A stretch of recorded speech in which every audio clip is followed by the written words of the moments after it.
Welcome to A to Z study point. प्यारे दोस्तों, जैसा कि देख रहे Bihar police previous year question आज की क्लास में हम डिस्कस करेंगे कि क्वेश्चन किस तरह से पूछे जा रहे हैं, या तो विज्ञान में हो, या ज्योग्राफी में हो, या सोशल साइंस में हो। तो ऐसे क्वेश्चन आपको जरूर पढ़ने चाहिए जो आपकी आगामी परीक्षा के लिए काफ़ी महत्वपूर्ण है। आइए क्लास की शुरुआत करते हैं। जैसे कि दोस्तों क्वेश्चन आपके पास क्या है, ध्यान से इसको देखें कि निम्नलिखित में से किस देश में प्रत्यक्ष लोकतंत्र स्थापित है। तो आपका आंसर है भारत, आपका आंसर है इंग्लैंड या स्विट्जरलैंड, या आपका नेपाल है। तो दोस्तों बता सकते हैं आखिर इसका सही आंसर क्या होगा। तो आपको याद रहना चाहिए इसका सही आंसर होगा option number A, Bharat is right answer. Question number 7 को यदि देख रहे हैं कि भारत में संपूर्ण क्रांति का आह्वान किसने किया था, क्या महात्मा गांधी ने, लाला लाजपत राय ने, सुभाष चंद्र बोस ने, या जयप्रकाश नारायण ने। तो प्यारे दोस्तों आपका सही आंसर होगा option number D, Jayaprakash Narayan ने भारत में संपूर्ण क्रांति का आह्वान किया था। क्वेश्चन नंबर जैसा कि देखें 28 में कि भारतीय जनता पार्टी की स्थापना किस वर्ष हुई थी। तो आपका सही आंसर होगा ऑप्शन नंबर सी, 1980 ईस्वी में भारतीय जनता पार्टी की स्थापना हुई थी। जैसा कि क्वेश्चन नंबर 29 की बात करें कि ईस्ट इंडिया कंपनी भारत में पदार्पण हुआ था, यानी कब आया था, ये आपसे पूछा गया है। तो आपके पास आंसर है 1600 ईस्वी में, 1650 में, 1700 में, या 1900 ईस्वी में आया था।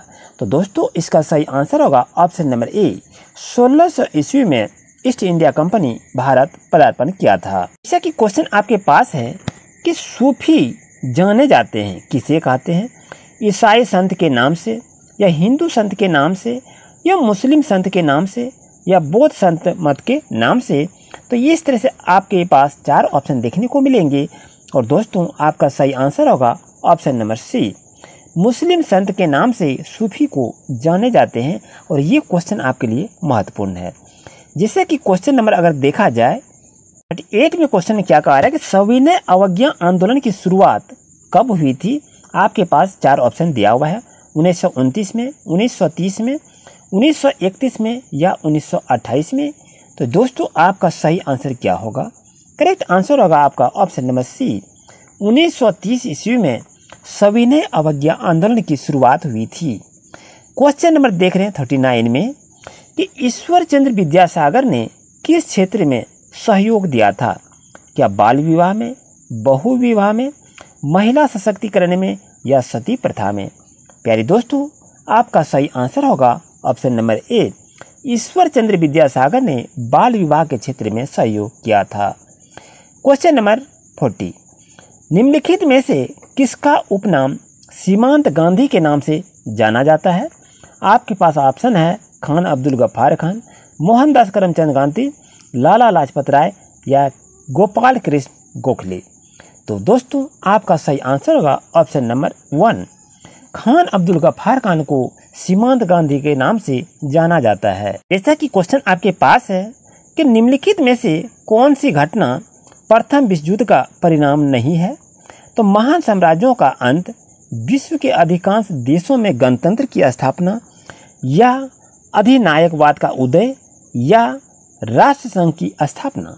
तो दोस्तों आपका सही आंसर होगा ऑप्शन नंबर डी, राष्ट्रसंघ की स्थापना जो ये घटना है प्रथम विश्व युद्ध के परिणाम में नहीं हुआ था। क्वेश्चन नंबर जैसा कि देखें 42 क्वेश्चन में विश्व जल दिवस कब मनाया जाता है, क्या 20 मार्च को, या आपका 23 मार्च को, या 21 मार्च को, या 22 मार्च को। तो दोस्तों याद रहे विश्व जल दिवस जो मनाया जाता है वो 22 मार्च को मनाया जाता है। ऑप्शन नंबर डी आपका सही रहेगा।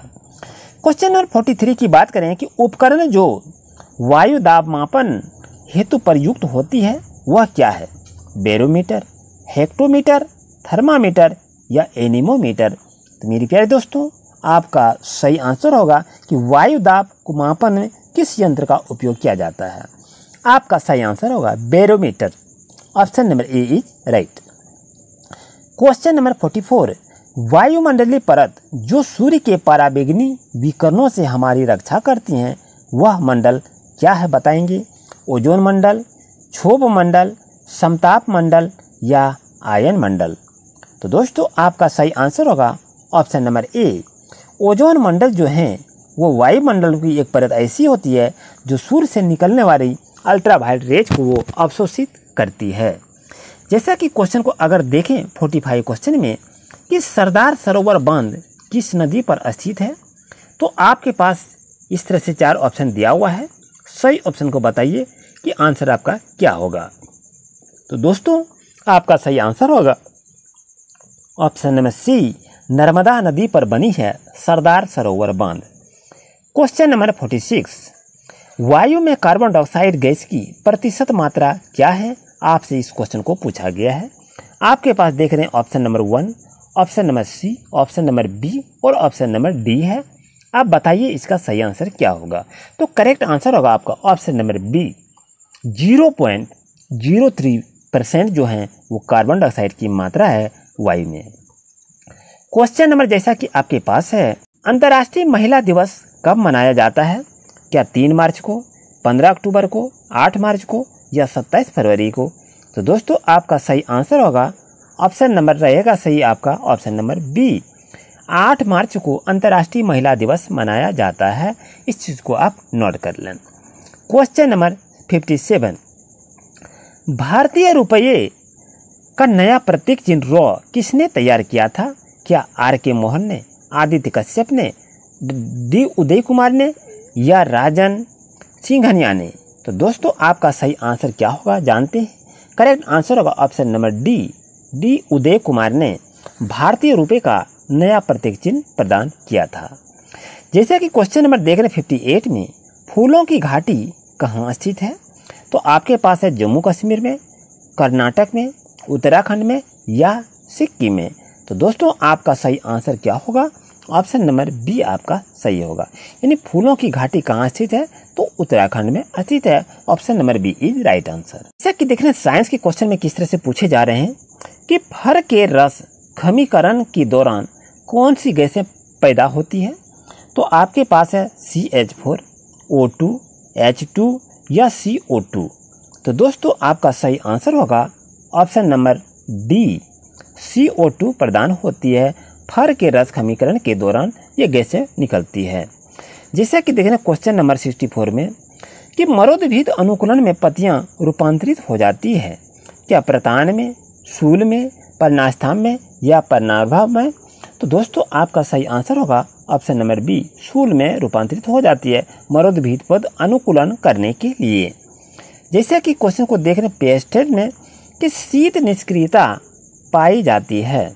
क्या मेढकों में, मछलियों में, प्राइमेट्स में या मोलस्का में? तो दोस्तों आपका सही आंसर होगा ऑप्शन नंबर बी, प्राइमेट्स में माना जाता है। कमेंट करके बताएं कि प्राइमेट्स का अर्थ क्या होता है। दोस्तों आप कमेंट करें। जैसे कि क्वेश्चन को देख रहे हैं 66 में, फेफड़ों का पृष्ठ क्षेत्रफल बढ़ जाता है तो किसमें? रक्तवाहिनियों द्वारा, फ्लोरा के द्वारा, वायु कोष्ठों के द्वारा या ब्रोनम कोयले के द्वारा? तो दोस्तों आपका सही आंसर होगा ऑप्शन नंबर ए, रक्तवाहिनियों के द्वारा फेफड़ों का पृष्ठ क्षेत्रफल बढ़ जाता है। अब जैसे कि देखिए क्वेश्चन नंबर 67 में, किस प्रकार की कोशिकाएं विभाजन के गुणसूत्रों के जोड़े बनाते हैं? तो क्या समसूत्री विभाजन, असूत्री विभाजन, अर्धसूत्री विभाजन या उपर्युक्त में से सभी? तो दोस्तों आपका सही आंसर होगा अर्धसूत्री विभाजन में कोशिका का गुणसूत्रों के जोड़े बनते हैं। जैसा कि क्वेश्चन को देख रहे हैं 68 में, निम्नलिखित में से कौन सी पाचक ग्रंथियां नहीं हैं? तो आपके पास ये रहा ऑप्शन। आप ऑप्शन को चुनकर बताएं सही आंसर क्या होगा। तो दोस्तों आप आंसर भी चुन लिए होंगे। करेक्ट आंसर होगा ऑप्शन नंबर ए, गुर्दा एवं फुफ्फुस इसका सही आंसर होगा। जैसा कि क्वेश्चन आपके पास है कि प्रारंभ में एक अविभाजित स्थल खंड था और वो क्या कहलाया है, ये आपसे पूछा गया है। तो सही आंसर होगा पेंजिया कहलाया गया है और ये सभी क्वेश्चन को पूछा गया है। जैसा कि क्वेश्चन को देख रहे 53 में, पृथ्वी के केंद्र की ओर परतों का क्रमागत विन्यास क्या है? तो आपको उसका लेयर को पूछा गया है। तो सही आंसर होगा सियोल, सीमा और nife. Option number A is right answer. Question देखें 54 में कि प्रदेश जो फल कृषि के लिए प्रसिद्ध है वह है कौन सा? भूमध्य सागरीय प्रदेश आपके पास दिया है, सवाना प्रदेश, टुंड्रा प्रदेश या टेगा प्रदेश? तो दोस्तों आपका सही आंसर होगा ऑप्शन नंबर ए, भूमध्य सागरीय प्रदेश इज राइट आंसर।